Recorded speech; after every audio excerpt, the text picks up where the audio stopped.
Oi, gente, bom dia, boa tarde, boa noite, bem-vindos aí a mais um episódio do Contraponto Podcast. E hoje nós iremos falar sobre um tema muito legal para a filosofia, para a sociologia, para a religião, teologia, metafísica. A gente vai divagar aí sobre várias áreas do conhecimento e iremos falar sobre Cristo, Jesus Cristo, Cristo da fé, o Cristo da filosofia e o Cristo do capitalismo, né, Lennon? É isso mesmo, pessoal. Sejam todos muito bem-vindos. Bom dia, boa tarde, boa noite, como o nosso mestre Luca falou.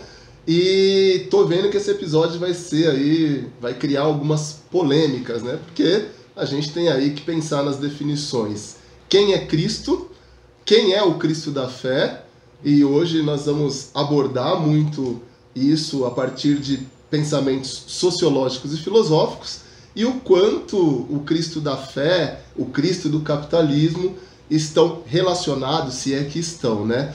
Não é não, Carlos? Com certeza, gente. Boa tarde, boa noite, bom dia, né, para todos que estão aí. Um prazer estar aqui, né?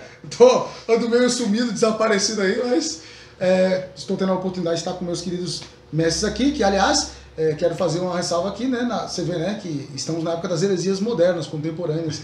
Você é uma tremenda heresia, quando os meus colegas gênios falam que você é o mestre, né? Mas é um prazer estar com eles. Falando sobre um tema que eu me sinto muito à vontade, né? Faz parte das minhas pesquisas na área da religião, e não tem como, né, não fazer essas pesquisas, não tem como você não comentar. Cristo, ele é o personagem, né, mais famoso do Ocidente. Estava até comentando com os meninos aqui, que alguns colocam, né, já ouvi colocar Sócrates e Jesus, tem até um livro, Sócrates e Jesus Debate, que é interessante, que o autor coloca os dois para dialogarem, mas não, Sócrates tem esse aspecto de se fosse o Facebook, o YouTube, o Sócrates ia perder feio, né? Porque Jesus ele está na boca de todo mundo, né? A criança mais jovem, que já tem um pouco de consciência, ela pode não acreditar, mas ela pelo menos sabe, tem noção de quem foi Jesus. Então, esse personagem que é tão explorado, e eu acho que aí está a polêmica, né, Leno? Você colocou? Esse personagem que é tão explorado, ele precisa ser entendido da melhor forma possível. E esses três aspectos, a fé, a filosofia e o capitalismo, né, que engole a tudo, é exatamente o que nós vamos colocar na mesa aqui para conversar. Eu acho legal a gente começar definindo, né, como o Lennon falou ali logo na abertura, né, como a gente pode definir o que é o Cristo da fé, o que é o Cristo da filosofia, o que é o Cristo do capitalismo. E é legal, gente, antes de mais nada, a gente pensar que o Carlos, ele é um especialista em religião. Então, além dele ser um filósofo, um sociólogo, e ele falou que é uma heresia, mas o Carlos tem toda uma modéstia aí. Sim. Que nós temos que reconhecer, né, gente? Nós estamos num podcast aqui e a gente precisa ser franco. O Carlos, ele é um especialista em religião. Então, hoje, nesse debate aqui, vai ser bem interessante. Quem acompanha a gente aqui sabe que a gente tem trazido temas bastante interessantes, relevantes aí para o debate social. E nada mais relevante e interessante do que a gente falar, Carlos, um pouquinho sobre essa questão do Cristo, né? Sim. Essa questão da religião. Você sabe que quando fala de Cristo, né, as pessoas citam, eu acho que é o sobrenome de Jesus, né? Jesus Cristo, porque eu sou Carlos Araújo, Luca Oliveira, Leno Himalaia, um sobrenome mais da hora, com certeza, né? Então as pessoas acham, Cristo é o sobrenome dele. Não, é verdade, eu me achava eu. Vira sobrenome, né? Jesus Cristo de Nazaré, né? De Nazaré. E o último nome Redentor. Redentor, né? Então assim, mas as pessoas elas colocam muito isso porque é comum da nossa época. Essa questão de sobrenome é uma questão mais cultural, né? Cultural. Só as famílias ricas que a gente sabe, né? Tem uma questão histórica aí. Porém, Cristo não é o sobrenome de Jesus, né? Na verdade, não se observa um sobrenome de família. Na época deles, eles chamavam muito naquele período pelo nome do pai, né? Então, fulano, vou dar um exemplo aqui, tinha um cara chamado, que Jesus ele encontra, chamado Bartimeu. Mas na verdade não é o nome do cara. Bartimeu não era o nome. Bar era a expressão para filho, e Timeu era o pai dele, né? Então, filho de Timeu. Então, o cara nem nome tinha. O cara era um cego, ele era um miserável, porque ele era um mendigo, ficava nos escombros lá da rua, e ele era alguém que estava pedindo ali. Então, essa questão dos nomes eram dados ou por pai, ou por algum tipo de... você tem uma posição social, ou você tem uma atribuição. Cristo é uma atribuição. Né? Cristo é uma atribuição. O judeu, naquele período, ele esperava o Cristo, que é o Messias. Aí, para quem está mais próximo da filosofia, sabe que o Benjamin, por exemplo, já falou, umas vezes ele usa bastante a questão do messianismo. Né? A ideia de Messias é o Salvador. O que significa o Cristo? Messias vem de Meshiá, que é hebraico, e Cristo, Christos, grego. Né? Os dois significam a mesma coisa, que é o ungido. Que aí, pra quem não tá acostumado, não significa nada. Mas, tipo, beleza. Então, um significa outro que significa. Jesus também é o ungido? É o ungido. Ele é o ungido, né? Na verdade, Jesus Cristo é Jesus, o ungido. A expressão Jesus significa Yeshua, né? Yeshua, é isso. Yeshua, ele é o resumo do nome Yehoshua, que é Josué. Então, Jesus é Josué. Então é muito comum isso, né?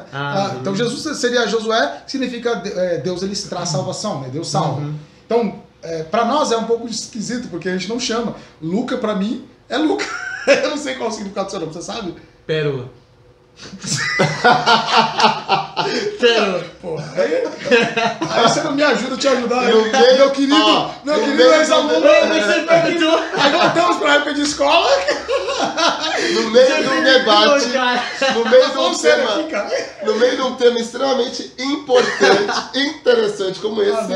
Qual que é o significado, Luca? Pausa. Atenção, você que está nos assistindo. Pausa. Luca, qual é o significado do seu nome? Pérola. Meu Deus do céu. Bom, fizemos essa pausa.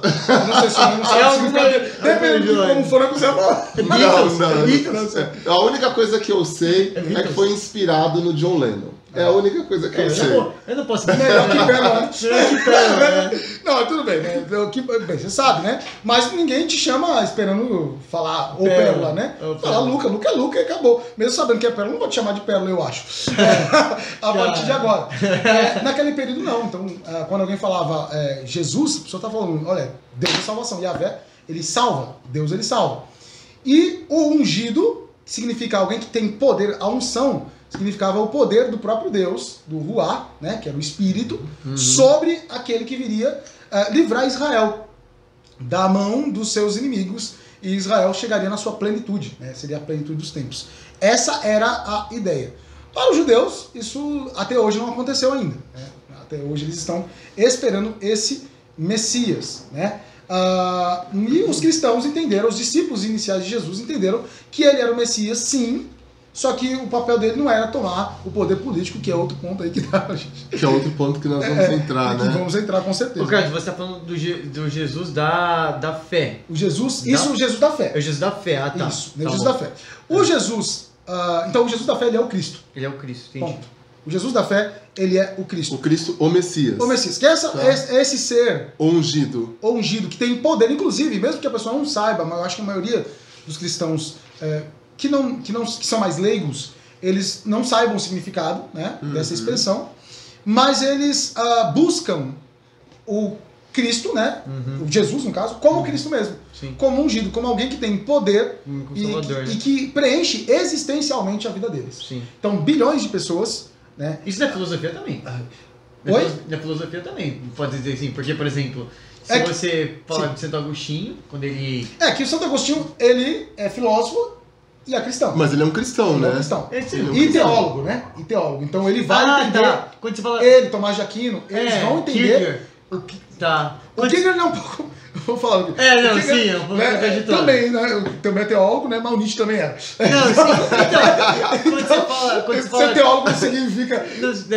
Pra cristandade não significa lá muita coisa. E eu acho legal a gente falar... Pessoal, o Carlos falou do teólogo e falou que o Nietzsche também era, porque...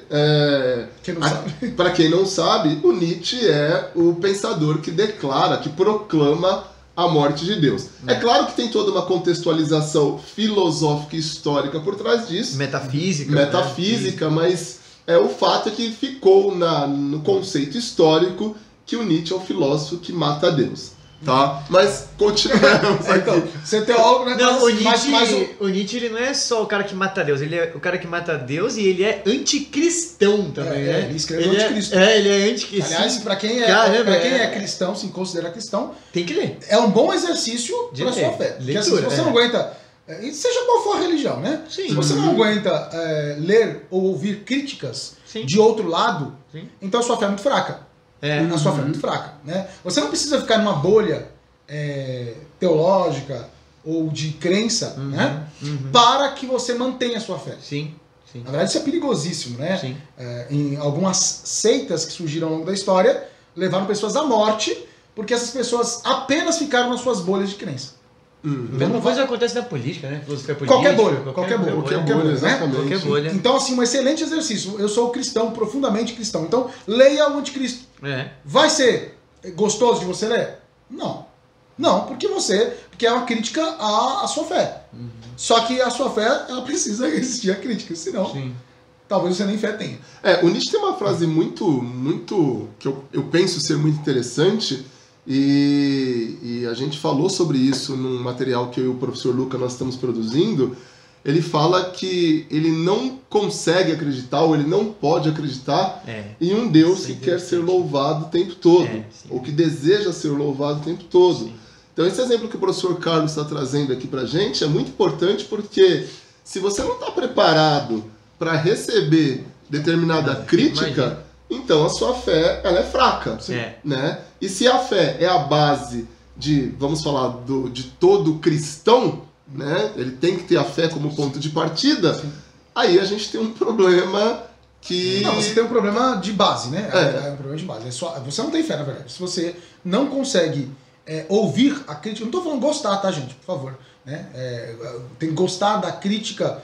Alguém fala que o meu Deus não existe, sendo que eu acredito que ele existe. Não preciso gostar disso. Mas eu preciso conseguir ouvir, pensar e contrapor. E contrapor educadamente, né? Então é só isso. É um exercício, sim, para você fortificar a sua fé, a sua crença e tudo mais. Não tenha medo. A questão não tenha medo. Né? Carlos, e ali a gente já entrou no Cristo da filosofia. Eu acho um bom... automaticamente, né? Eu queria falar uma coisa assim. Assim, é que eu acho bacana, porque, por exemplo, hoje em dia, as pessoas que falam de Jesus Cristo, assim, a esmagadora maioria, a gente pensa que são os cristãos. Sim. Mas, na verdade, tem uma galera muito importante que não é cristã e fala de Jesus Cristo há um bom tempo, né? Hoje virou moda gostar do carnal por causa disso.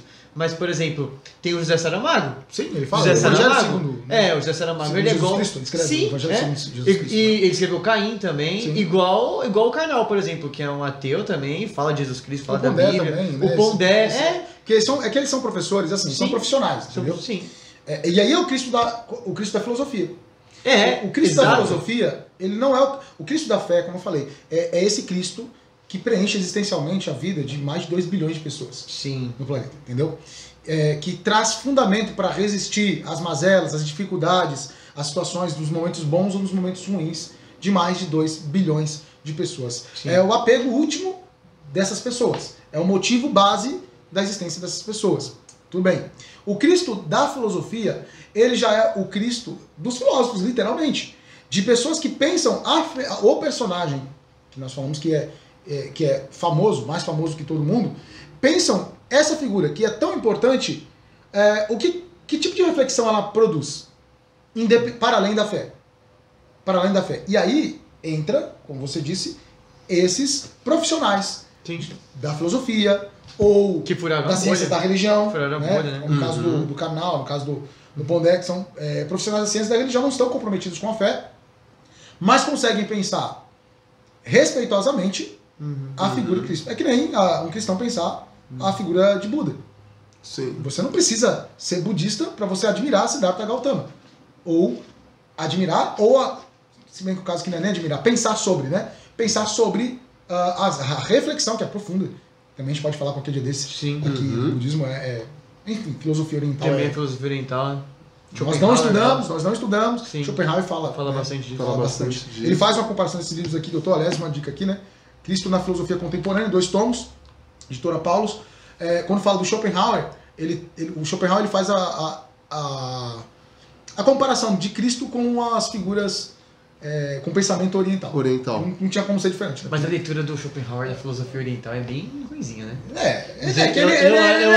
Ele não é um especialista. Né? Eu acho bem ruimzinho. Mas ele faz essa ponte. Mas então, a gente tem que pensar, o Luca, eu acho que a gente tem que pensar que, do ponto de vista dos pensadores que influenciaram o Ocidente, o Schopenhauer é talvez o único, ou um dos poucos que ainda cita. É que eu não gosto de vamos lá, cada um de nós aqui.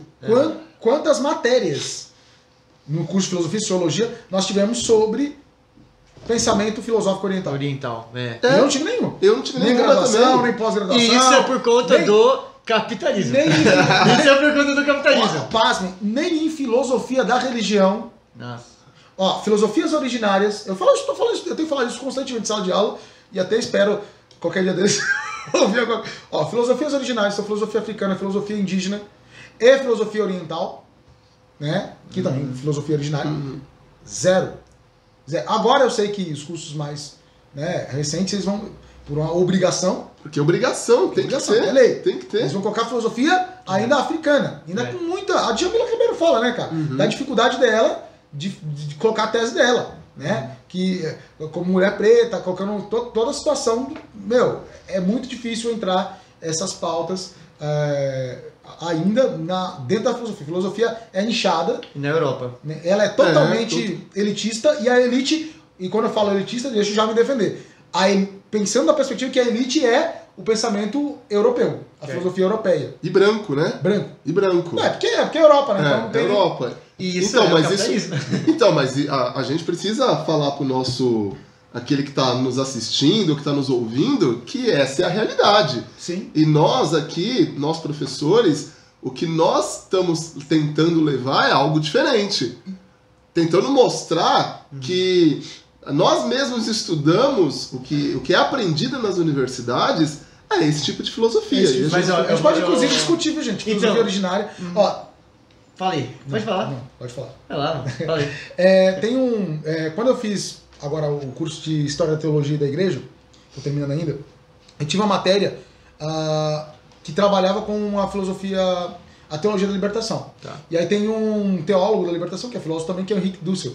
Maravilhoso. Nossa, O maravilhoso. Dussel, ele Adoro vai bater muito nessa questão, É maravilhoso. muito nessa questão da filosofia originária. Da filosofia Ele originária. vai defender muito isso aí. Eu ia falar exatamente disso, que eu tive na graduação, duas disciplinas. Filosofia nas Américas e na filosofia antiga, com o Edson Renato Nardi, professor que eu lembro também teve aula com ele falava, as pessoas acham que a filosofia nasceu na Grécia Antiga, com Tales, como se não... que também é formado em História, né?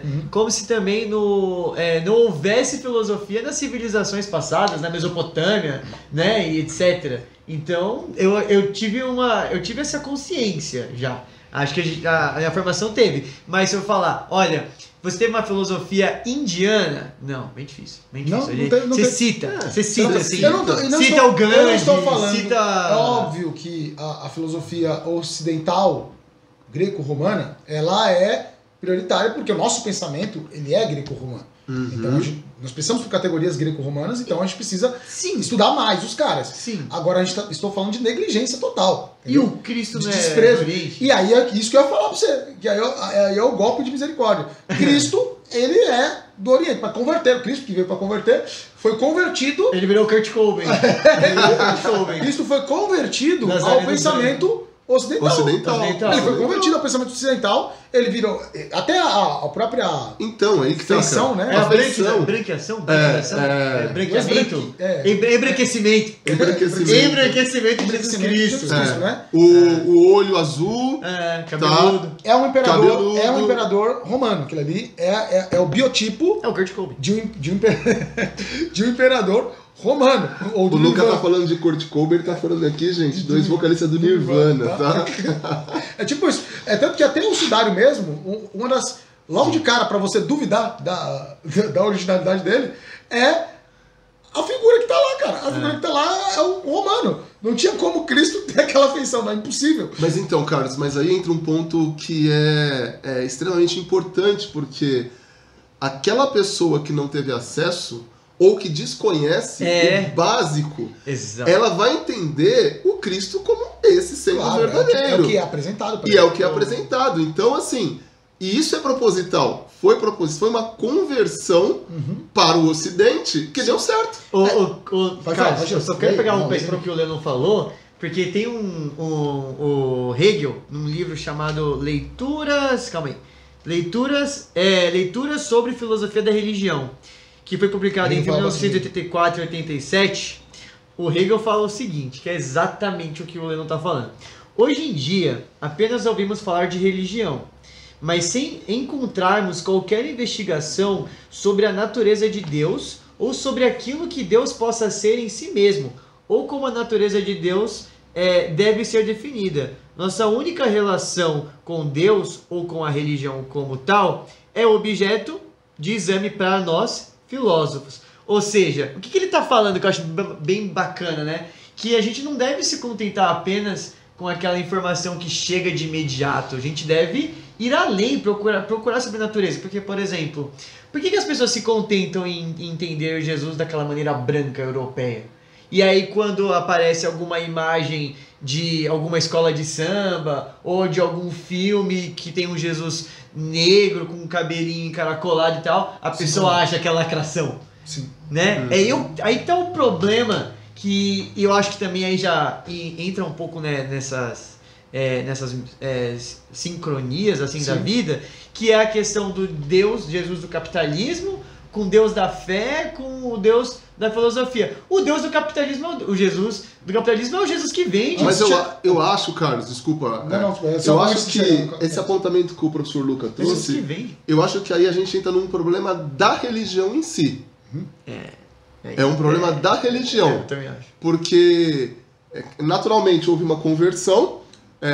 Eu sou um professor de filosofia, o Carlos é um professor de filosofia, especialista em teologia, sociologia, o Luca é um professor de filosofia. Então nós vamos falar que nós tivemos um certo acesso que boa parte da população não tem. E se você falar para minha mãe, Luca, tentar explicar para minha mãe que o Jesus, essa imagem branca, cabelo castanho claro, olho azul, não é o Jesus verdadeiro, você vai gerar um conflito que pode impactar até na fé dessa pessoa, Sim. dependendo da pessoa. Sim. Então, torna-se problemático. É difícil. É difícil entrar nessa questão. É difícil, muito difícil. Muito difícil. Concorda, Carlos? Eu concordo, é um problema na base da fé. Por quê? Aí, vamos pegar na Idade Média, onde não havia um esforço inicial para que todos tivessem acesso ao conhecimento autônomo. Pensando em categorias kantianas aqui, né? De a pessoa poder ler. Então a maioria era analfabeto e tal. Dependia, aí vocês sabem, né? Por isso os vitrais das igrejas, né? As imagens também, teve até a questão iconoclasta, que era o concílio, né? Porque deixa a imagem, tira a imagem, mas se tirasse a imagem, as pessoas não teriam referência nenhuma, porque em alguns lugares a missa era rezada em latim para pessoas que falavam outros idiomas. Sim. E a única referência, a única compreensão que elas tinham eram as imagens, os vitrais, né? E isso não foi tipo 20 anos, foi 1100. Não, foi 1000 anos aí, praticamente. 1000 anos, 1000 anos, praticamente 1000 anos aí, né? Até a reforma protestante, pelo menos. Então as pessoas precisavam disso, tudo bem. Depois a própria igreja começa a fazer as universidades e ela começa a desenvolver a possibilidade das pessoas aprenderem. Claro que ainda ele ficou muito tempo elitizado, muito tempo elitizado. Quando chega o momento da reforma protestante e você tem a vulgarização, né, do evangelho da Bíblia, o Lutero vai lá, traduz o Novo Testamento, depois o Antigo Testamento, né, para o alemão, e aí começa a pipocar de textos assim, e as pessoas começam a ter acesso, show. Então as pessoas começaram a ler, começaram a se esclarecer, começaram a quebrar alguns padrões que entra numa crítica que a Hannah Arendt ela faz, né? A Hannah, ela diz o seguinte, que o Cristo é diferente do cristianismo. Né? Não precisa ser uma filósofa do calibre dela para falar isso. A gente entende isso. Né? Porque ela fala que justamente porque o Cristo ele está mais envolvido com uma fé sem dominação política, uma fé mais pura, mais direta na pessoa, na mensagem, no estilo de vida do Cristo, né? E o cristianismo, ele abraçou, e a gente sabe que abraçou literalmente a partir da Convenção de Constantino, né? Depois do Teodósio, ele vai fazer o cristianismo virar oficial. Primeira coisa que faz quando ele se torna oficial, o quê? Perseguir os pagãos. Não tinha templo. Basta pensar que não tinha igreja no sentido de falar hoje, né? Era nas casas, e aí os templos pagãos passaram a ser do cristianismo. Então o modelo de igreja que a gente tem é um modelo pagão. Aliás, fique registrado isso. Né? E o que acontece? As pessoas, elas na reforma, elas vão voltar a estudar, vão voltar a pensar. Nesse aspecto, o livro sagrado da sua fé. Mas depois isso acabou caindo em desuso. E eu vejo hoje que essas pessoas, porque não precisava ser doutor, mas pelo menos como leigo, lendo diariamente, a pessoa consegue interpretar, e se você fala uma besteira muito grande para ela, ela sabe que aquilo não tem nada a ver. Hoje não. Falta leitura, falta entendimento. Aí vamos pegar o próprio Cristo que fala: o meu povo se perde por falta de entendimento. É esse o problema que o Lênin está colocando. Falta compreensão. E por que falta compreensão? Porque falta leitura. Nós temos um problema cultural. Isso não é porque é cristão. É cultural. É cultural. Ô, Carlos, eu tava vendo um vídeo esses dias na internet, eu achei muito engraçado, até dei risada. Acho que é um pastor, sei lá, um padre, alguém tava, um líder de igreja aí tá com a Bíblia na mão, e aí ele fala, hoje nós vamos ler o livro de Salmos, eu acho que é Salmo 151. É um Salmos que não tem na... E tá todo mundo procurando. Aí todo mundo pega na igreja. Clássico. E aí começa a procurar assim na Bíblia. E aí ele fica olhando assim, todo mundo procurando o livro dos Salmos. Acho que é 151, não sei. Vai ter 150. Vai ter 150. Então todo mundo fica procurando lá. Cara, é muito bom. E aí tipo, ele fala, é por isso que nós iremos falar hoje sobre a importância de ler a Bíblia e tal. Eu acho que é um ponto do que você está falando, né? Sim, é porque é o básico, gente. A gente está falando do cristianismo porque estamos falando da figura do Cristo. Mas, gente, qualquer religião, né? A pessoa precisa buscar o conhecimento da sua própria crença. Ô, Carlos, você acha que é certo dizer que o cristianismo ele é uma filosofia de vida? Então, é certo em que sentido? Porque quando a gente fala de filosofia de vida, nós estamos falando de filosofias não profissionais. Estamos falando de estilo de vida. Estamos falando de uma palavrinha que normalmente os filósofos não gostam muito, mas é a cosmovisão. Cosmovisão. Entendeu? Que é a visão de mundo. A Weber fala, né, sobre ideologia como visão de mundo, né? Então, a visão de mundo. Então, a pessoa, sim, ela segue uma visão de mundo. Então, o cristão, ele tem uma filosofia de vida, e o cristianismo, sim, em algum aspecto, ele é filosofia. A partir do momento que ele orienta, ele só seria teologia se ele só falasse da relação direta entre a pessoa e o ser divinal. E a Deus. divindade, sim. Agora, a partir do momento que ela dá orientação, minimamente, tá? Política, sobre o que é uma autoridade, sobre como se portar, ética, o que é o certo e errado, qual é a natureza da realidade metafísica, né? O que é a contemplação, o que contemplar, né? Então, estética. É filosofia. Exatamente. É filosofia, entendeu? Então, ele orienta não apenas a relação direta, vertical. Aliás, esse é um dos problemas da teologia norte-americana, certo? E também europeia. E aí as teologias latino-americanas, elas tentam fazer uma integralidade disso, porque as teologias elas ficam muito verticais.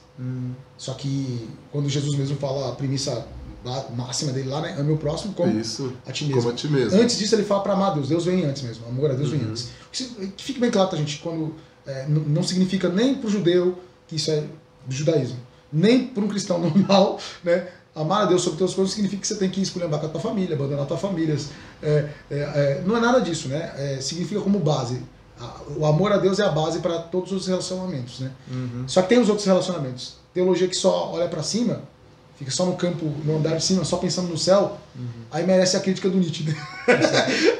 Então, Carlos, duas coisas importantes, já que você retomou a questão do Nietzsche. Porque quando Nietzsche fala, ele proclama a morte de Deus, eu não sei se é uma forma de interpretação, mas a crítica maior é a ideia do cristianismo em si, né? A elevação do cristianismo à frente da visão de Deus. Né? Apolíneo do Dionisíaco. Do Dionisíaco. Então ele está pensando, olha, não é que você vai de fato matar Deus, mas você precisa entender que o cristianismo colocou você dentro de um padrão, e aí a gente pode usar a ideia da bolha, coloque você de um padrão que você está abrindo mão da tua vida. Essa é a problematização que o Nietzsche está trazendo. As pessoas me perguntam, você como cristão, como é que você vai e fica falando de Nietzsche, fica lendo essas coisas assim. Falei, cara, a crítica do Nietzsche, ela era muito bem-vinda, né? E ela era para uma Alemanha, cara, que abraçou um racionalismo exagerado dentro da teologia, entendeu? Nossa, um racionalismo que acabou o misticismo da religião, que tem que ter, né? A religião ela tem essa contemplação mística em algum nível. Tem que ter, e o cristianismo é uma religião que tem esse aspecto místico. Nos casos, tentaram racionalizar e tentar deixar só uma filosofia rígida, racionalista rígida, né? Com Hegel, primeiro com o senhor Kant, depois com o senhor Hegel mesmo. Culpa desse carinha aqui, ó, que o professor Luca adora aqui. Não, adora, né? Culpa desse carinha Esse cara aqui, formou ó. um cristianismo estéril e o marxismo, ó, cristão, você que tá ouvindo aí. Esse cara aqui, ó. Aliás, tem um trecho que a gente coloca lá no material que eu e o professor Luca estamos fazendo, que quando eu falo do marxismo, eu falo, calma. Primeiro dê essa oportunidade de ler para depois fazer a crítica. Né? Que senão, o pessoal não aguenta ouvir. Mas por que eles não lê livro de filosofia? Por que eles não lê? Então, assim, esse cristianismo estéril da Alemanha do final do século XIX, que o Nietzsche está criticando. Você lê Nietzsche, desculpa, e só para concluir, e você lê os evangelhos, mano, na moral, não atinge, cara. Não atinge. Lamentos nietzschianos aí de plantão, já conversei com alguns, lamento, né, mas sem romantismo, né? Não atinge o cristianismo básico, entendeu? O que atinge é o que fizeram. Inclusive, às vezes quando eu dou aula de Nietzsche, eu até brinco, Nietzsche é para inteligentes, porque é difícil captar isso. Sim. Porque as pessoas converteram essa proclamação como uma ofensa tão voraz ao cristianismo que se a pessoa pegar a obra mesmo e compreender a obra, não atinge. É verdade. Mas é difícil você tentar traduzir isso para as pessoas. É a filosofia pop. É a filosofia pop. Esse é o termo. É muito difícil uma pessoa que não conhece a fonte entender. Exato. Mas esse é um problema para a sociedade contemporânea. Mas aí é legal que tem uma crítica marxista muito boa em cima disso, do Lukács.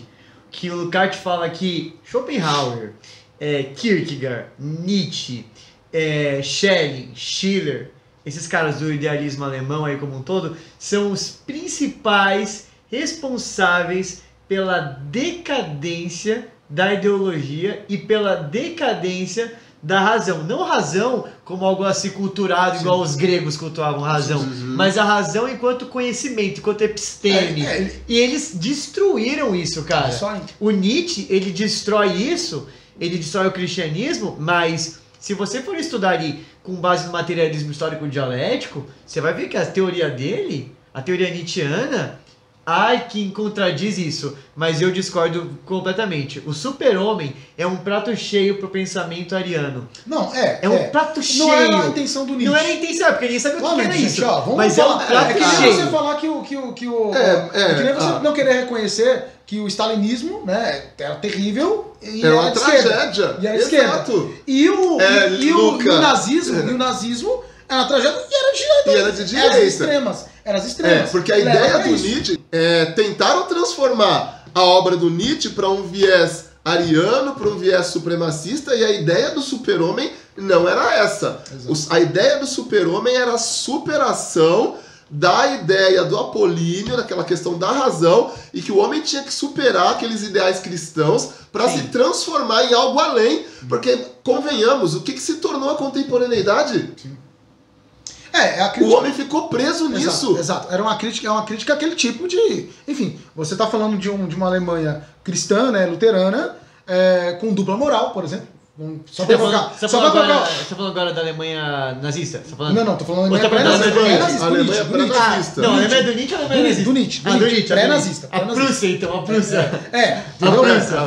A Prússia já é Alemanha, né? Já era Alemanha. Em 1871 já é Alemanha. E aí ele vai pegar ali e ele vê aquela hipocrisia toda, cara, porque só pegando esse aspecto, né, você tem lá a dupla moral por conta na Europa inteira, né, com a mulher, o homem podendo fazer o que quer, indo pro prostíbulo, o homem cristão, tá? Sim, homem cristão, podendo visitar prostíbulos e tudo mais para saciar sua vontade física, inclusive o Nietzsche, profundo frequentador, só aquele negócio curtia, mas ele não era cristão, O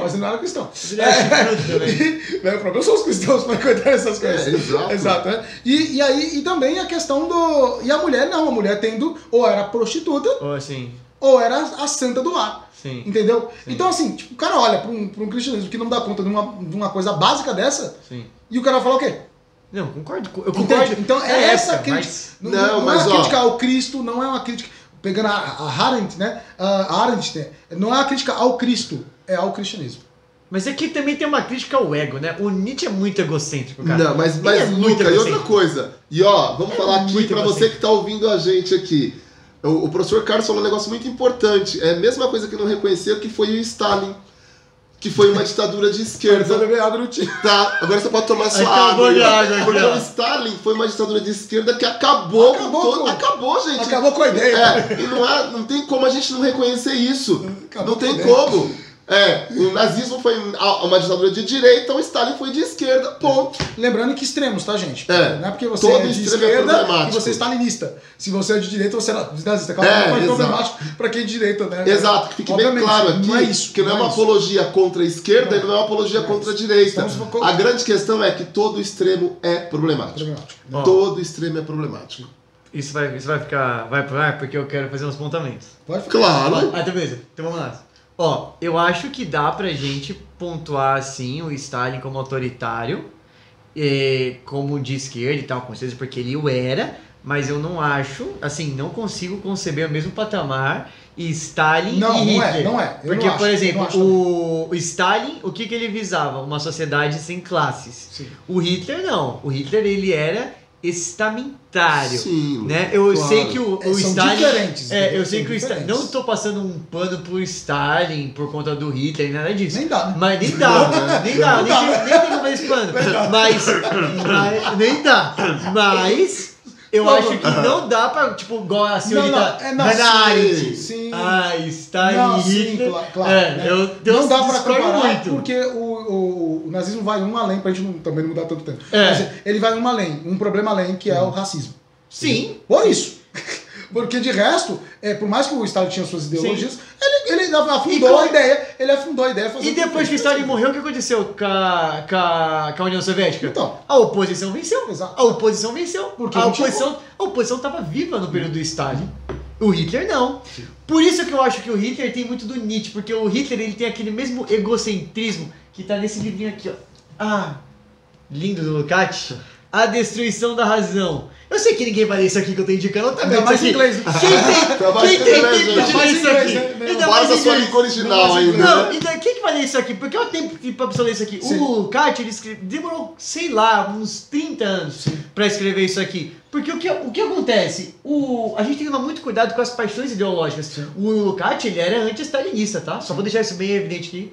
Porque Sim, pra não precisar claro. aqui, ó, o Lucas tá indicando stalinismo. Qualquer O Lukács, marxista- ele era qualquer marxista anti-stalinista. na raiz é anti-stalinista. Ele é anti-Stalin. Mas ele identifica que o pensamento egocêntrico, né, que tá ali na Alemanha nazista foi profundamente ampliado por uma Prússia que acabou de passar por uma guerra franco-prussiana. Sim. Eu acho que a gente não destoa, a gente não pode destoar o momento histórico Claro que da filosofia. Nunca Então, por não. exemplo, o Hegel, ele serviu bases para todos esses problemas que você está falando. Por isso que a maneira correta de ler o Hegel é de ponta cabeça. Você não sabe disso. Já dizia o Titio Marx. Mas voltando Pra Jesus. pra Jesus. Ó, pessoal, A gente acabou pegando no Messias dele. A gente pegou no Messias dele. Vocês tocaram no Marx. Entendeu? Vocês tocaram no Marx. Luca, Tocamos Messias dele. Tocaram no marxismo. quando a gente mexe com Marx, o Lucas fica ofendido. É normal, tá? É normal. Gente, mas Tocaram no é Marx. assim, estamos falando de religião. É, Então, toda vez que alguém pede na sua religião, você não vai ficar normal, evidentemente, né? Mexeu com o cristianismo, o Carlos vai se incomodar. Mexeu com o marxismo, o Lucas vai se Dizigo, incomodar. mano. Como é que você Entendeu? falou lá no material? Calma, como é que você falou? Calma. Calma. Dê uma oportunidade. Dá uma oportunidade. Foi bem? A controvérsia. Dá uma oportunidade. Ok, a controvérsia. Ó, depois que a gente terminar o programa, a gente vai conversar com esse garoto aqui, tá? A gente vai conversar com Não ele. tem problema não. Muito bom. Mas, ó, gente, muito legal esse primeiro bloco aqui. Carlos, eu queria... Terminei de ler esse livro aqui, ó, pessoal. As Formas Elementares da Vida Religiosa, de Emily Durkheim. E tem um questionamento aqui na contracapa, que tá aqui no meio do livro, que eu vou ler, eu acho interessante a gente discutir com vocês. Só fazer um jabá, só ser literato. do Durkheim. Pode fazer, Lucas. Pra quem quer conhecer um pouquinho mais sobre o Durkheim, lá no Sócio Literato, eu e o Leno fizemos uma aula, aulão, né? Isso. Sobre o Durkheim, falando sobre todos os aspectos da sociologia dele. Pode botar. Muito bom. Só Lá no ok. Instagram, hein? Tá no Instagram. Comercial feito, vamos lá. Diz assim: religião é um sistema solidário de crenças e de práticas relativas a coisas sagradas, isto é, separadas e interditas. Crenças e práticas que unem em uma mesma comunidade moral chamada igreja todos aqueles que a elas aderem. Legal. O segundo elemento que ocupa um lugar em nossa definição é que não é menos essencial que o primeiro é o fato de que a ideia de religião é inseparável da ideia de igreja. Isto quer dizer que a religião deve ser uma forma eminentemente coletiva. Ótimo. E aí já Que bravo. isso é uma baita de uma crítica, né? Porque Cristo, desde o início do ministério dele, ele desenvolve uma forma coletiva, não gigantesca e institucional, que fique registrado. A instituição, algumas pessoas é contra a instituição, igual hoje tem o movimento do pessoal que, né, não tem instituição. Os desigrejados? Os desigrejados. Eu fui por esse é muito amplo a Até ideia chegar de no desigrejado. agnosticismo, eu fiz isso. Eu fui Você isso aí. Eu desigrejei. Sim. E aí virei agnóstico. Fui Sim, doutrinado sim. Tá. pelo comunismo. Mas foi esse movimento aí, pô. Foi mal doutrinado, porque senão seria ateu. Você Você foi por Kant. Você é um kantiano. Eu Isso sou que um você cagão. Você virou agnóstico, você virou um kantiano. Eu Tudo sou bem. cagão. Vai que, né? Você pensou no Pascal. Pascal, Descartes. Eu falo, mano, vai que, né? Que, aliás, ele trouxe esse livro aí, A Destruição da Razão, né? E você falando do Kant é bem interessante, porque se você pensar de forma extremamente racional, que é uma coisa que eu não consigo entender, né? Mas isso aqui é um tema para um outro podcast, né? É uma boa. Não tem, né? Porque é uma polêmica isso, É um né? reducionismo. Convenhamos, é um reducionismo. Com certeza. Entendi. Mas assim, Jesus ele trabalha com essa ideia desde o início, né? Desse o movimento de desigrejado, mas não desigrejado assim, sei lá. Pessoas que não querem fazer instituição, não tem como muito enquanto sistema capitalismo. Então assim, Jesus ele vai prezar mais por esse relacionamento no microcosmo dele ali, com um conjunto de discípulos, né? Ele sempre não é um cristianismo individualista, é diferente. Então, por isso que esse negócio dos desigrejados tem que ver o que se quer dizer com isso, né? Não é você seguir, né? Mas também não é um cristianismo de instituição. Não, alguém fala, talvez uma linguagem mais de hoje, que Jesus fez a maior instituição, né? Que é a igreja. Só que ele não pensou como instituição. Isso é uma linguagem anacronismo. Exatamente, que o Durkheim está falando ali. É uma linguagem muito diferente. A Hannah, ela vai bater nisso, né? Ela vai falar, portanto, que o cristianismo que Jesus ele desenvolve, né? O Cristo é uma coisa, a vivência com Cristo é uma coisa. O cristianismo se tornou outra coisa. Todas essas críticas aqui do Durkheim e de outros pensadores que nós colocamos, Nietzsche, inclusive, a gente colocou aqui, ele vem muito diante dessa situação que o cristianismo se tornou. Né? Bom, pessoal, já falamos de Nietzsche, já falamos de Durkheim, já falamos de nazismo, de política, nazismo, comunismo, de Marx, stalinismo, Marx, marxismo. né? Sempre, né? Mas agora vamos entrar num tema que já foi, inclusive, debate no Teatro com Filosofia, no Sócio Literato, que é o capitalismo como religião. Sim. Né? Capitalismo como religião. Carlos, quando a gente fala de capitalismo com religião, talvez o nome que vem aí na nossa mente é o Walter Benjamin, né? Sim. Que é um frankfurtiano. Logo no começo. E nós sabemos que o professor Luca aqui, ao meu lado, adora os frankfurtianos. Não sei exatamente por quê, né? Por que será? Não sei exatamente por quê. Porque revisionistas, eu deveria gostar como stalinista, mas tudo bem. Eles não estão bem, né? Não, nem um pouco. Mas o que a gente pode compreender quando a gente fala do capitalismo como religião? O Benjamin ele vai trabalhar essa questão do capitalismo, né? Resumindo, para quem não assistiu talvez a live, né? Mas resumidamente o Benjamin faz um ensaio, né? De algumas páginas, 1921, se eu não me engano, e ele trabalha ali nesse ensaio que foi descoberto recentemente, assim, tipo, de 2 décadas para cá. Ele tem sido bastante estudado. É mesmo? Sim, é bem recente. Eu sabia que era Eles descobriram depois. Não sabia. É um achado, cara. É um achado que é um primor porque é uma crítica muito forte, né? Sim. Ele trabalha o capitalismo literalmente Assim, ele faz uma referência ao Weber e tudo mais, mas ele vai além. Muito além. Que o Weber ele vai trabalhar mais numa arqueologia, usando termos mais kantianos, né? Ele vai trabalhar mais uma arqueologia de como o capitalismo chega onde chega, lá Sim. em Ética Protestante, Sim. certo? O Benjamin ele cita, mas ele vai além. Essa fase do Benjamin ainda é pré-marxista. Isso que é interessante. Ele tá criticando ali, mas por via de um romantismo revolucionário. Sim. Né? Mas ainda não marxista. Isso que é interessante. Naturalista, né? Ele era bem assim. Então, assim, ele não tá como um marxista criticando o capitalismo. Ele tá fazendo uma análise antes disso, até mais próximo do anarquismo ali, e ele percebe os problemas sérios. Basicamente, o capitalismo é a religião mais forte, potente, que já existiu. Porque em qualquer religião você tem tempo para culto, você tem tempo para dedicação ao sagrado, né? Daquela religião dada. No capitalismo é um culto ininterrupto. Sim. Você está envolvido debaixo da autoridade dele, dia e noite, onde os deuses é o mercado. É o dinheiro. É o dinheiro, né? Isso. É Mamon, né? Mamon. Que Aí ele faz a referência. Aí faz a referência a Jesus. Uhum. Né? Jesus fala, ou você serve a Deus, ou você serve a Mamon, as riquezas, né?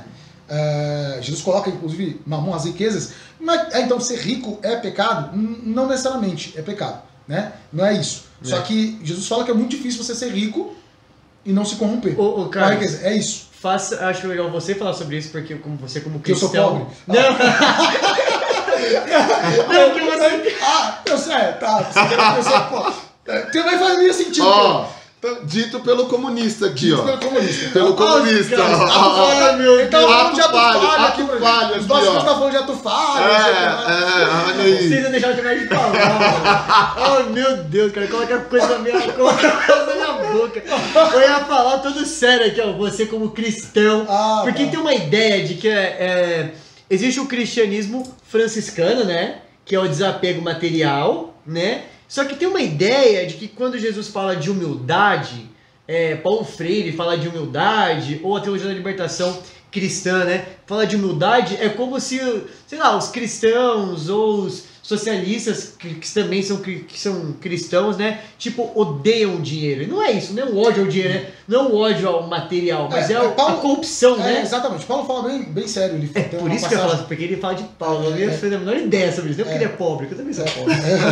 Paulo ele fala, né, que o amor ao dinheiro é o princípio da Timóteo. É o princípio de todos os males. Sim. É muito diferente. Cara, então, como é que eu faço? Não é o amor ao dinheiro, o trabalho suave que você ganhou, sim. Mas obviamente, o amor ao dinheiro no sentido do que Jesus disse. Sim. De Mamon.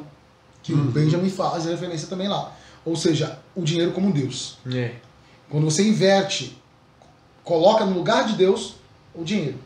Quando coloca no lugar de Deus a ganância, né? Sim. A ganância. Que lá, com o Aquino, né? Começa a ideia dos 7 pecados capitais, e aí tem a avareza e tudo mais. No mundo protestante não tem muito isso, mas tem sim toda uma ideia. Isso quando você pega uma doutrina mais saudável.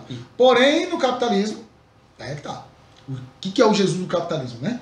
O que é esse Jesus do capitalismo? Eu até coloquei aqui. A gente falou o Cristo, o Jesus da fé, que é o Cristo. Fé. Nós falamos do Jesus da filosofia, que eu até coloquei aqui, deixa eu pegar é o sábio. É o sábio. E o Jesus do capitalismo, cara, é o que vender mais. Esse é o Jesus. Quem é o Jesus do capitalismo? É o Papai Noel. É o Jesus que disputa com o Papai Noel. Você rebaixa. 99% dos cristãos creem que Jesus é Deus. Você rebaixa Jesus da divindade pra pôr ele em disputa com o Papai Noel. E Papai Noel ganha muitas vezes.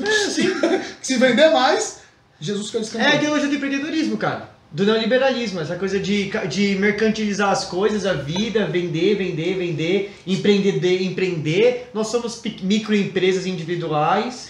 A questão muito... O Emanuel Wallenstein, o pensador norte-americano, ele faz uma crítica, né? Que eu sempre cito, que ele tem um texto, né? Que é a mercantilização de tudo. De tudo. De tudo. Esse é o título do texto. Só o título já serve. Né? Eu brinco com os meus alunos, eu falo que é a mercantilização de tudo. De Deus à sua mãe. Aí, minha mãe tá à venda? Não, espero que não. A ideia não é sua mãe vender literalmente, mas é fazer um dia específico, porque se você não der o presente naquele dia, a sua mãe não é amada. Vende-se a ideia que sua mãe você não gosta o suficiente dela. Né? E Jesus entra nesse esquema também, cara. Jesus entra nesse esquema também. Eu não estou falando de, por exemplo, sou professor de teologia, obviamente, eu faço muito do meu trabalho gratuito e tem uma parte que é paga. Porque eu sou professor, eu sobrevivo disso. Não estou falando ensino sobre Jesus, mas é vender a própria ideia, a sacralidade do Cristo. Porque uma coisa é você vender o conhecimento sobre o Cristo como um profissional da área. Entendeu? Ó, tô te ensinando, tal. Isso aqui é assim. Tudo bem, é um professor, como nós somos, né? Como qualquer outro. Agora, você vender o sagrado, chega-se a vender o sagrado. E aí você tem algumas teorias... A linha é muito tênue, né? A linha é muito tênue. Né? Então, conhecimento do Cristo. Olha, isso aqui é teologia sistemática, por exemplo. Né? Você vai ensinar as doutrinas de forma mais profunda. Para ensinar isso, eu preciso de tempo. Meu tempo tem um valor. Então, para te ensinar, é isso. Entendeu? Eu vou vender o valor do meu tempo. Só. Agora, eu vender o sagrado, eu vender para você que se você tiver essa aula comigo, vou dar um paralelo aqui. Você tiver essa aula comigo, você vai receber tal bênção, por exemplo?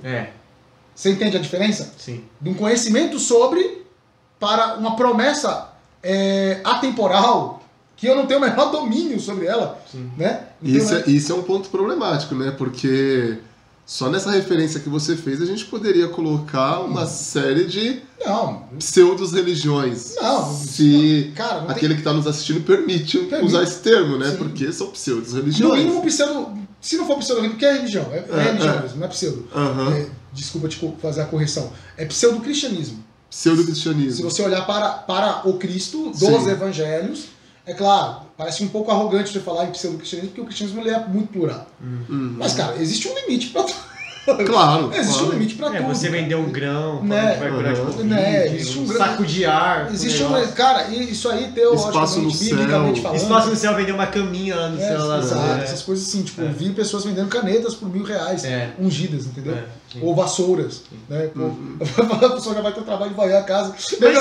Mas é uma reflexão aqui, né? A gente tá falando do capitalismo, mas o capitalismo, né, como o próprio Engels fala, né? Ele é um sistema possível dentro de várias outras economias. Sim. Será que, vamos supor, que o capitalismo fosse... Parece melhor dos mundos possíveis, ou pior. Aí você escolhe. Cada um faça o seu julgamento. Mas vamos supor que aconteceu uma coisa muito boa na Terra e o capitalismo seja extinto.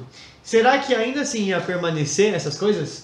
Tipo, em outros sistemas? Será que ainda assim? Será que a natureza humana... Não, assim... fora do capitalismo. Até mesmo dentro, né? O Cristo vem para recuperar a corruptibilidade humana, tentar melhorar, trazer uma nova criação, né? Sim. Aquela criação, a ideia cristã é a criação antiga, caiu. Sim. E agora, em Cristo, ele é o modelo ideal. É interessante ter um livro chamado Que Creem os que não creem. Esse livro é muito bom. Né? E o Humberto Eco, ele fala. E o Maria Martim. Maria Martim, isso mesmo. Né? Dom Maria Martim. Cardeal. É muito bom, cara. É do que creem os que não creem. É um debate. É tipo o crer ou não crer do Padre Fábio de Mello. Do... Sim, só que é elevado à enésima potência. Só que outro patamar. É elevado à enésima potência. Mas o Humberto Eco e o Dom Maria Martim. Muito interessante. Muito e chega uma parte que, assim, por exemplo, pergunta para o Humberto Eco se a questão da existência de Jesus, né? E ele fala assim, olha, sim, Jesus provavelmente existiu, porque se ele não existiu, quem criou ele teria que ser maior do que ele. Então, nesse momento, ele não deixou de ser ateu por isso, ele não passou a crer em Jesus como Deus. Sim. Mas ele está reconhecendo Jesus como um ser humano acima da média, muito acima da média. E essa ideia, né, de Jesus como um ser humano acima da média, ela muitas vezes é pervertida. Então isso aconteceria em qualquer mundo possível. Sim. Porque o ser humano não é... por exemplo, o que eu estou falando aqui de vender coisas é o que na teologia a gente chama de teologia... da prosperidade? Da prosperidade, obrigado. Teologia da prosperidade, que é uma barganha com Deus, que é uma avacalhação do calvinismo. Porque não é isso que o calvinismo fala. Ele fala de você trabalhar, pode sentar porrada e criticar quando quiser a ideia, mas a ideia original Se tiver um protestante assistindo aqui, vai não, dar uma treta. Não, a ideia original... A ideia original fala que você... faz parte da sua eleição. Sim. Deus te elegeu e por isso que você trabalha bem, você é o melhor funcionário, você prospera. O Weber, né? O Weber ele levanta, ele faz o levantamento. É o Calvinismo, ele tá falando do calvinismo. Então, você é a moralidade, né, cristã aplicada ao trabalho. Sim. E é isso, cara. E faz sentido, você trabalha honestamente e você prospera. Claro, se for possível, você prosperar. Então, não quero levantar essa crítica agora. E aí, isso foi levado para um nível mágico, que é um nível mágico, que não é cristianismo. No cristianismo não tem mágica, é diferente. É outra religião, é outra religião. Não tem mágica no cristianismo. Então, tem milagre e mágica são coisas bem diferentes. As pessoas acham que é a mesma coisa. Não é. Não dá tempo de explicar em detalhes aqui. Mas é levado ao nível mágico. Então, por isso que não é cristianismo. Porque você faz um negócio para Deus e Deus é obrigado a te responder como se você tivesse feito uma oferenda para Deus com o seu dinheiro ali. E Deus devolve muitas vezes mais. Quer dizer, nenhum banco consegue garantir tamanho prosperidade. Lembrando que prosperidade é um tema bíblico, é um tema... Os judeus acreditam muito e culturalmente falando eles prosperam muito nesse aspecto pela crença que eles têm, né? No cristianismo também permanece, só que no cristianismo a coisa fica mais aplainada, né? Ô Carlos, e assim, dá a impressão que os próprios cristãos adotam essa postura como um culto em si. Qual postura? Né? Essa postura da crença dessa prosperidade. Porque assim, se a gente pegar a própria obra do Benjamin, ele fala que o culto ao dinheiro se tornou um culto próprio daqueles que, vamos falar que creem, né? Acho que eu posso usar essa terminologia. Daqueles que creem. E esses mesmos passam a defender esse tipo de postura. Porque você tem... e aí a gente vai entrar numa seara que, tá bom, são enganados, não são enganados? Muitos dos que estão, teoricamente, nessa teologia da prosperidade, eles estão ali porque querem. E reafirmam isso porque a prosperidade que eles alcançam, eles entendem como um resultado daquilo que eles estão entregando. Sim. Perfeito. E assim, entregando de forma mágica. Né? Que já, só por si, já é anticristão. Não dá pra você diferenciar, não? Eu acho legal. Basicamente, a magia ela acontece por forças da natureza, que são invocadas. Sim. Né? E aí você, por rituais, e aí acontecem ou não de acordo com essas forças. E pelo nosso patrono, quem pegou a referência, pegou. Assim. Agora, o milagre é uma intervenção do Deus, entendeu? No caso... Sim. Transcendente, religioso da pessoa. O Deus que é todo-poderoso. Sim. Que é raro e acontece somente de acordo com a vontade dele. Não é uma coisa, você fez, eu pedi e tem que fazer. Não, milagre é uma intervenção que talvez só ele entenda. E o milagre... Eu posso pedir, mas os apóstolos pedem. Pedem. E tem casos de acontecer? Tem. Mas toda hora é assim? Não, senão não é milagre. Ô Carlos, você não acha que o milagre... Você também, né? Pode achar disso. Você não acha que o milagre se tornou, dentro do capitalismo, uma ferramenta de... Vamos supor, o milagre seria o capital. O milagre seria o capital dentro das instituições que se tem como sistema capitalista. O capital não se... O milagre não se tornou uma ferramenta mercadológica, né, para endossar tudo isso. Porque, por exemplo, as pessoas vão para a igreja, eu acho que aí é muito Dostoiévski, né? Dostoiévski fala isso. As pessoas, elas não querem Deus, elas não querem conhecer Deus, elas querem milagres. Então, me parece, quem olha de fora, porque faz muito tempo que eu não piso dentro de uma igreja, de verdade, faz muito tempo. Então eu sei que nem todas as igrejas são aqueles teatros espetaculosos que tem na televisão e tal. Mas eu diria que a maioria não é. A maioria não é. A maioria é pequena, pobre. Sim. E tem meio gato pingado ali, né? Muito diferente daquele espetáculo com banda e tal. Então eu tô falando de alguém que tá de fora. Não parece que a religião se tornou uma espécie de moeda de troca o tempo todo? Tipo, as pessoas vão na igreja não para preencher mais aquele vazio. É como se o Cristo da fé, que a gente começou falando lá, o primeiro... Que se afastasse totalmente. Sim, ele não é mais necessário. Eu preciso do Cristo do capitalismo. Eu preciso desse Cristo. Porque eu preciso prosperar, eu vejo tal pessoa prosperando. E aí tem uns fenômenos, que aí eu vou pedir até uma licença para falar sobre isso, daqueles coaches teológicos, cara, que usa... Teologia coach. Teologia coach. Pô, que absurdo enorme é esse, cara? Você transformar discursos de fé, né? Eu fico pensando naquela pessoa que tá sofrendo na casa dela e tal, ela fica refém, né? Não porque ela é simples ou porque ela tem. Enfim, porque ela tá totalmente vulnerável. Sim, a condição natural dela. Ela fica refém daquele charlatão ali, que tem um relógio de ouro, um Rolex, uma camiseta polo, uma camiseta social e um sapatênis e um blazerzinho, falando de Deus como se Deus, Jesus Cristo, sei lá, fosse... Não, porque se Deus andou na água, você também vai andar na água, sabe? Tipo, eu acho que é muito problemático essa questão e é muito, muito triste essa tendência que está se tornando a religião e eu fico pensando, aonde a gente vai parar com isso? Sabe? Eu acho que isso acontece porque, se a gente tomar uma licença para usar o próprio Benjamin, a religião, e aí o capital, o dinheiro se tornou uma religião institucionalizada. Talvez o Carlos possa explicar melhor isso, mas eu vou procurar... E aí entra no que você falou, eu vou procurar aquele Deus, você vai andar na água, você não crê, porque a ideia do capital em si ficou institucionalizado. Então a pessoa, ela deixa de crer para ter. Nossa. Ela deixa de crer para ter. Verdade. E esse é o problema. Porque aquela pessoa que está lá com a dor dela, eu acredito que essa pessoa crê. Sim. Ela crê, entendeu? E ela sabe o que ela está buscando. É diferente daquele que está nas esquinas, e aí o nosso público me permite falar dessa forma, buscando o ter. E quando você busca o ter, o resultado é institucionalização do processo. Exatamente. E isso tem, né, pegando um gancho aí, respondendo, né? Sim, o milagre, ele é usado como moeda de troca dentro dessa teologia. Assim, a teologia capitalista equivocada, né? É a teologia da prosperidade. É disso que eu estou batendo aqui. Uhum. Ela tem, infelizmente, não são todas as igrejas, eu digo que é a minoria, né? É a minoria, só que essas têm mais dinheiro, então elas vão para a mídia. E se vão para a mídia, trazem a ilusão de que elas compram, né? De que todo crente, todo evangélico pensa dessa maneira, entendeu? Sim.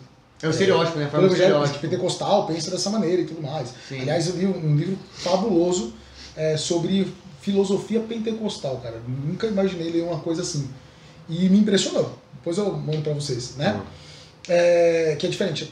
Pentecostalismo, né? Pentecostalismo, né? Mas não vou explicar isso porque eu gosto. Batista.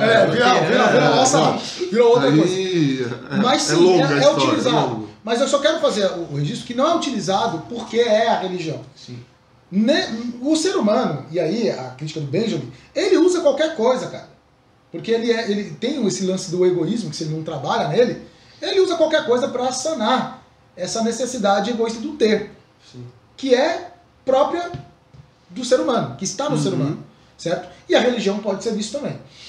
E aí o grande problema é que hoje as pessoas elas têm ido buscar na igreja, sim, ter coisas, não todo mundo, né, mas pelo menos essas grandes concentrações de fé, elas vão buscar ter coisas, elas acreditam.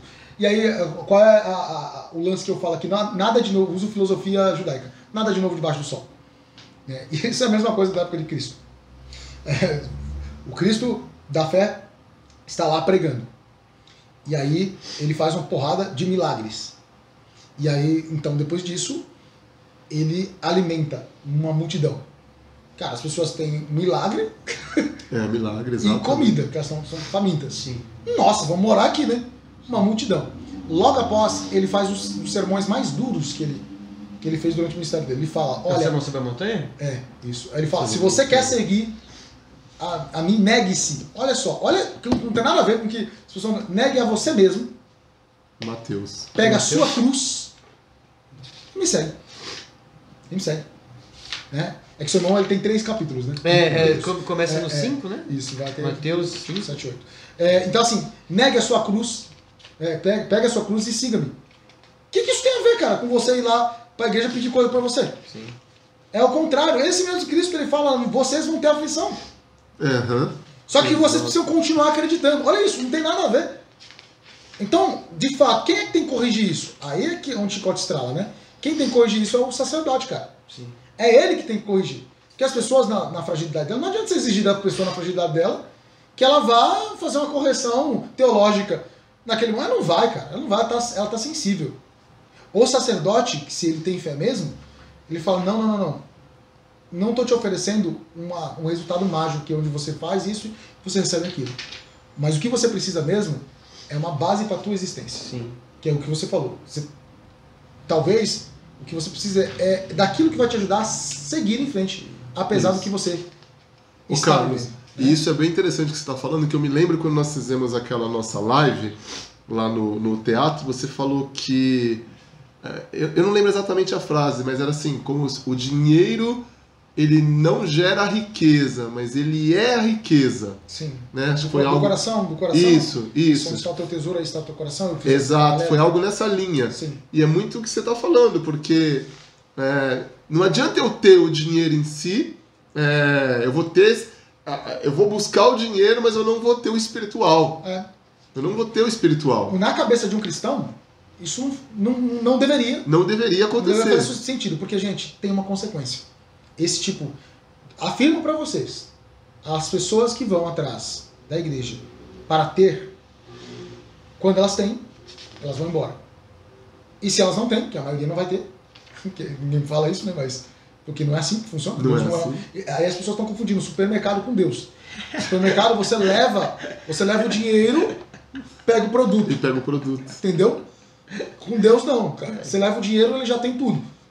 Então é diferente, né? É diferente em relação, as pessoas estão confundindo, mas estão sendo levadas a acreditar por pessoas que vendem fé mercadológica.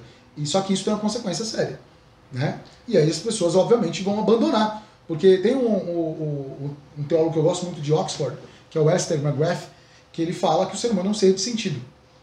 Tudo aquilo que não faz sentido, ele tende a abandonar. Então o ser humano abandona aquilo que não faz sentido. Nossa, bem caminho. A pessoa vai lá pra ter o bagulho. Se ela tem, ela não precisa mais. Sim. Então não faz sentido mais ela tá lá. Sim. Né? E se ela não tem, ela se frustra. Então ela sabe que ela se frustra. Não vai fazer sentido das duas formas. Isso entra muito, o Luca não vai gostar, mas é muito o pensamento de Schopenhauer também, né? Essa ideia da dor e do sofrimento.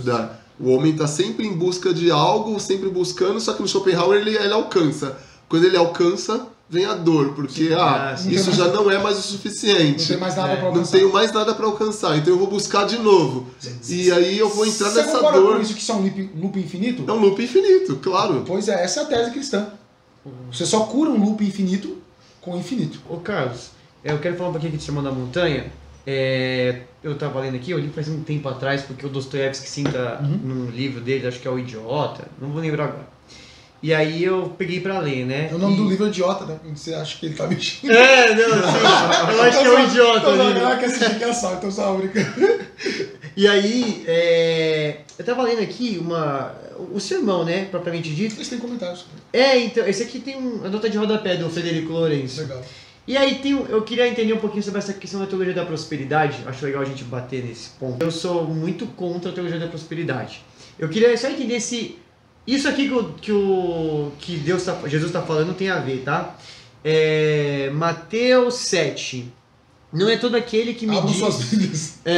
Não é todo aquele que me diz, Senhor, Senhor, que entrará no reino dos céus, mas sim aquele que faz a vontade do meu Pai, o que está nos céus. Muitos me dirão naquele dia, Senhor, Senhor, não foi em teu nome que profetizamos, e em teu nome expulsamos demônios, e em teu nome operamos muitos milagres? E então dir-lhes-ei, que nunca vos conheci, afastai-vos de mim, ó praticantes da iniquidade. A teologia da prosperidade seria esses praticantes da iniquidade? Sim, você tocou nos pontos mais sensíveis, eu acho, acredito, do Evangelho, né? Que é o pagar de contas. As pessoas elas confundem, né, a bondade de Jesus com idiotice. Né? As pessoas acham que Jesus é idiota, né? Porque ele é bom. É o bom e o bonzinho. Bonzinho, bobo, né? É o bobo. Jesus é bobo. Não é. Ele é muito rígido. Ele é muito, principalmente com aquelas pessoas que dizem ter fé. Sim. Ele é muito mais tranquilo com quem diz que não tem fé. Porque essa pessoa precisa ser alcançada. O que tem fé já foi alcançado. Ele precisa se posicionar, né? E aí a gente está falando de gente que conhece mais, sabendo que está errado, por questões pratica. Mercadológicas, que tem como influência última o desejo próprio, né, o egoísmo e a avareza. Sim. Eles vão lá e desprezam isso e fazem. E aí o que acontece? O que Jesus está falando? Deus vai usar essa pessoa a si mesmo.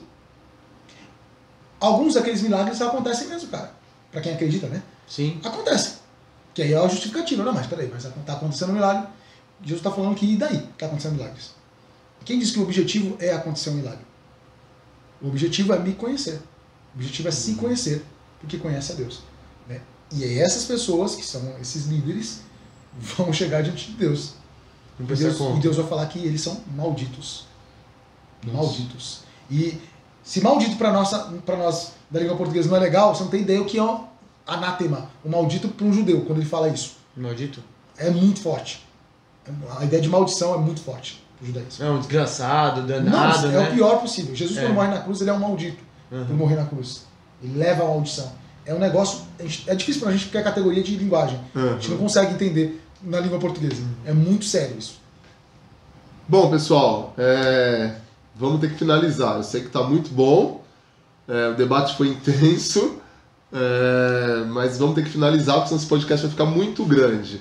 A gente promete retomar esse tema. Coloca aí nos comentários se você gostou, se você quer que a gente dê continuidade, né? Acho que a gente pode dar uma continuidade. Puxamos aí. Várias abas aqui. A gente puxou, falamos do Deus aqui, Jesus e o capitalismo, falamos do Deus da fé, enfim, a gente entrou em diversas vertentes, mas isso aqui é um tema que a gente pode expandir, explorar. Passar a vida inteira falando disso. Passar muito tempo falando, porque é um tema que envolve... Você é de filósofo, nem deu tempo de falar. A gente ignorou o oceano. Falamos de uma gota. Dá pra gente falar de muita coisa aqui. E o que o Carlos falou, a gente falou um filósofo, 2 filósofos, nós temos aí dezenas, centenas de filósofos que a gente poderia explorar. Obrigado aí pela participação, por acompanhar a gente aqui nesse podcast e até a próxima aí, né? Até a próxima, pessoal. Tchau, gente. Até mais. Até mais, gente.